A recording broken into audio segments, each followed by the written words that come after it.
ये आ गया जी, आपको दिखा रहे हैं, ये देखिए। ओके,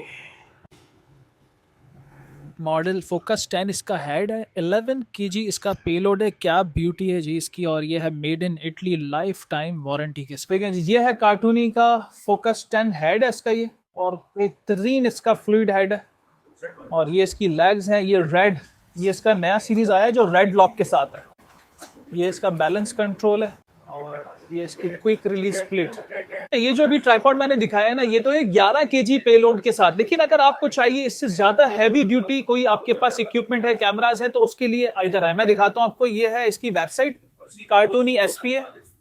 यहाँ पर जाकर आप कोई भी ट्राइपॉड पसंद कर सकते हैं अपने हिसाब से, जो भी आपकी नीड हो। ये कार्टूनी, इसके फ्लूइड हेड्स भी मिल जाते हैं, ट्राइपॉड्स भी हैं, जिब्स भी हैं,